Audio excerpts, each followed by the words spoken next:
ദൈവത്തിന് സ്തുതി. 2025 മാർച്ച് മാസം 13 സിറോ മലബാർ സഭയുടെ ആരാധനാ കലണ്ടർ അനുസരിച്ച് ഇന്ന് നോമ്പുകാലം 2 വ്യാഴം. ഇന്നത്തെ വചനഭാഗം. 1 വായന. വിശുദ്ധ പൗലോസ് ശ്ലീഹ റോമാക്കാർക്കു എഴുതിയ ലേഖനം, അധ്യായം 3, വാക്യങ്ങൾ 1 മുതൽ 8 വരെ. ദൈവത്തിന്റെ നീതിയും വിശ്വസ്തതയും. അങ്ങനെയെങ്കിൽ യഹൂദനു കൂടുതലായി എന്തു മേന്മയാണുള്ളത്? പരിച്ഛേദനം കൊണ്ട് എന്തു പ്രയോജനമാണുള്ളത്? പലവിധത്തിലും വളരെ പ്രയോജനമുണ്ട്. ഒന്നാമത്, ദൈവത്തിന്റെ അരുളപ്പാടുകൾ ഭരമേൽപ്പിച്ചത് യഹൂദരെയാണ്. അവരിൽ ചിലർ അവിശ്വസിച്ചെങ്കിലെന്ത്? അവരുടെ അവിശ്വസ്തത ദൈവത്തിന്റെ വിശ്വസ്തതയെ ഇല്ലാതാക്കുമോ? ഒരിക്കലുമില്ല. എല്ലാ മനുഷ്യരും വ്യാജം പറയുന്നവരായാലും ദൈവം സത്യവാനാണ്. ഇങ്ങനെ എഴുതപ്പെട്ടിരിക്കുന്നു, അങ്ങയുടെ വാക്കുകളിൽ അങ്ങ് നീതിമാനെന്നു തെളിയും. വിചാരണ ചെയ്യപ്പെടുമ്പോൾ അങ്ങ് വിജയിക്കും. എന്നാൽ നമ്മുടെ അനീതി ദൈവനീതിയെ വെളിപ്പെടുത്തുന്നെങ്കിൽ നാം എന്തു പറയും?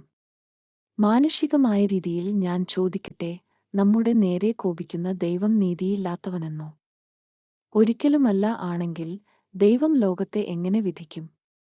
എന്റെ അസത്യം വഴി ദൈവത്തിന്റെ സത്യം അവിടുത്തെ മഹത്വം വർദ്ധിപ്പിക്കുന്നെങ്കിൽ എന്നെ പാപിയെന്നു വിധിക്കുന്നതെന്തിന്? അപ്പോൾ നന്മയുണ്ടാകാൻ വേണ്ടി തിന്മ ചെയ്യാമെന്നോ? ഞങ്ങൾ ഇങ്ങനെ പഠിപ്പിക്കുന്നുവെന്ന് ഞങ്ങളെപ്പറ്റി ചിലർ ദൂഷണം പറയുന്നുണ്ട്. ഇവർക്ക് നീതിയുക്തമായ ശിക്ഷ ലഭിക്കും. വിശുദ്ധ മത്തായി അറിയിച്ച നമ്മുടെ കർത്താവീശോ മിശിഹായുടെ പരിശുദ്ധ സുവിശേഷം, അധ്യായം 5, വാക്യങ്ങൾ 33 മുതൽ 37 വരെ. ആണയിടരുത്, വ്യാജമായി ആണയിടരുത്. കർത്താവിനോട് ചെയ്ത ശപഥം നിറവേറ്റണം എന്നു പൂർവികരോട് കൽപ്പിച്ചിട്ടുള്ളതായി നിങ്ങൾ കേട്ടിട്ടുണ്ടല്ലോ. എന്നാൽ ഞാൻ നിങ്ങളോട് പറയുന്നു, ആണയിടുകയേ അരുത്. സ്വർഗത്തെക്കൊണ്ട് ആണയിടരുത്, അതു ദൈവത്തിന്റെ സിംഹാസനമാണ്. ഭൂമിയെക്കൊണ്ടും അരുത്, അത് അവിടുത്തെ പാദപീഠമാണ്. ജെറുസലേമിനെക്കൊണ്ടും അരുത്, അതു മഹാരാജാവിന്റെ നഗരമാണ്. നിന്റെ ശിരസിനെക്കൊണ്ടും ആണയിടരുത്, അതിലെ ഒരു മുടിയിഴ വെളുപ്പിക്കാനോ കറുപ്പിക്കാനോ നിനക്കു സാധിക്കുകയില്ല.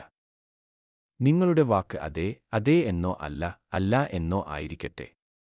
ഇതിനപ്പുറമുള്ളത് ദുഷ്ടനിൽ നിന്നു വരുന്നു. ദൈവവചനമാണ് നമ്മൾ ശ്രവിച്ചത്. നമ്മുടെ കർത്താവായ മിശിഹായ്ക്ക് സ്തുതി.